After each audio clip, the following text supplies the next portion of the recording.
What's going on? Happy Monday. It's the day after the Super Bowl. How you feeling out there? Me, I'm so. A little tired, but it's all good. So finally today, hi Violet. Today, the final mechanical piece of this Waterbox 65.4 has arrived. I hope it fits. Also, the hood is coming soon. So this is what we got.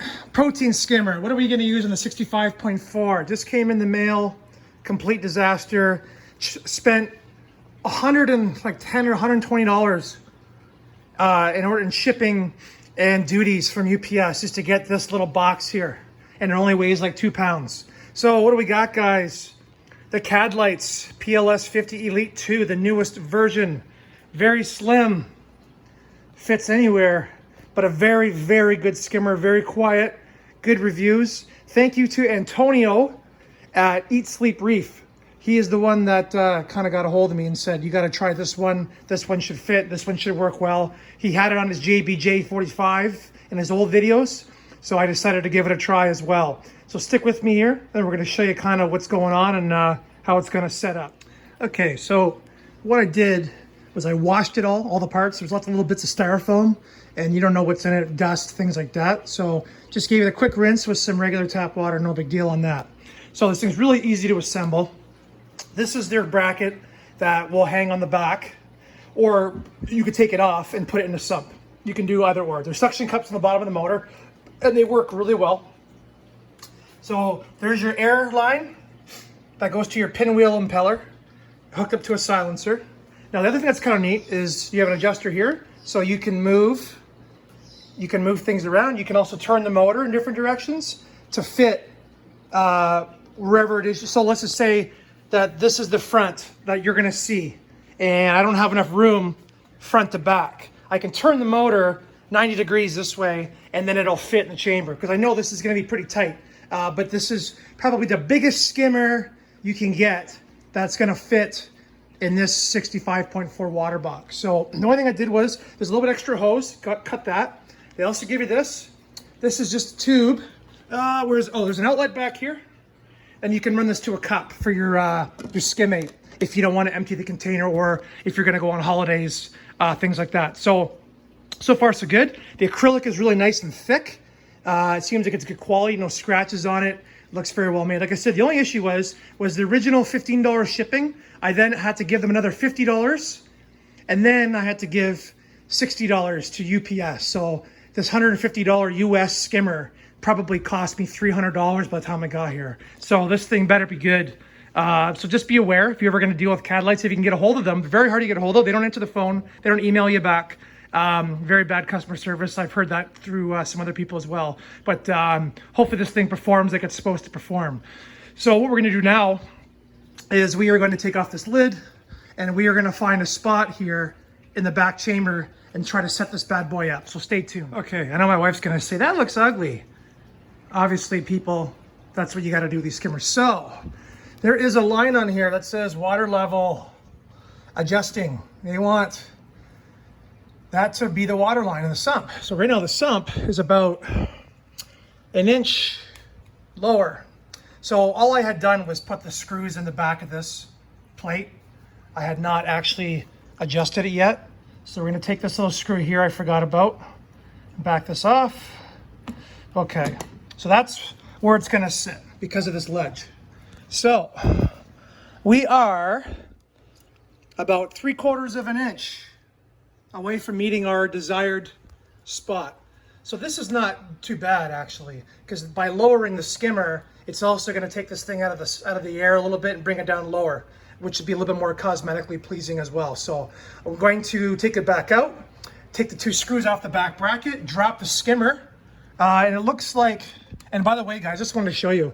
There's the filter socks, first chamber, filter sock, second chamber. Anyway, everything's all concentric here. There's a skimmer chamber there, pump chamber. So my heater is still in there.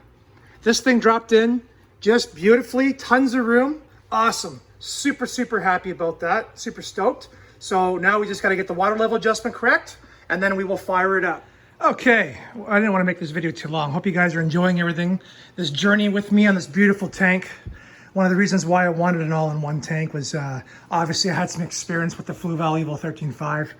I like the simplicity. I like the lack of plumbing, the cleanliness. Yeah, you do lose a little bit of volume in this tank. It works up to being like 12, 13, 14 gallons, depending on your water level. But I think it's a win. I think it's awesome. Leaves lots of room down below for ATOs and things like that. So let me just show you here, guys. All right, so plugged it in. The water level is at that line I showed you. Okay, basically down there is where the water line is, obviously. Anyway, I'm just rambling on here. So I had to cut a couple of my little spots away from my little egg crate here. Yeah, I don't even need half of this egg crate. It doesn't cover anything, but whatever, just for today. So as you can see, this thing has been running now for 10 minutes. So when it first started, it was completely wet bubbles. And they were about there, just bubbling away like a soup. And over the last couple minutes, it's slowly gone more frothy without any changes to the water flow or air or anything. And as you can see now, let me stick the lid off here. Look at that. Just beautiful. And the good thing about it is I have the water level. There's a setting on the bottom you can turn to restrict the water coming in and out. And it is at wide open throttle. So this is good. This means that right now I have the water level adjusted correctly in the back chamber. And from here, all we can do is tune it down, which is good. That's what I want to be able to do, is tune it down. As you can see, she might be a little heavy on the froth. We shall see. Put the lid back on. So we're gonna let it go for the night, and we're gonna see how it ends up going. And then we'll go from there. If we have to make an adjustment, we will. But other than that, that's awesome. Plug it in, away we go. So see, it's just a little, I know the blues are hard to see everything, guys, here, but so I'm pretty happy with it. Oh yeah, and by the way, you hear that? This thing is so quiet. The only thing you can hear in this room is these two hang on the back filters. Listen. You can hear that over everything. This tank has a Nero 5. It has a CG 2.0 and this protein skimmer running. You cannot hear a thing from this tank. That is incredible. Very happy with this so far. So we will do an update soon. Once we get this protein skimmer, I guess people say they need a break-in period. I find after you get a little bit of sludge buildup inside and the plastic kind of gets a little bit of film and yada, yada, yada onto it, the skim mate changes. The bubbles come up a little bit differently as opposed to when they're shiny and new. So we shall see how this looks. Now, the one thing was, I'm glad that the protein skimmer came today. It has now been, I don't know if it's been a week or 2 weeks that this tank's been going, I forget.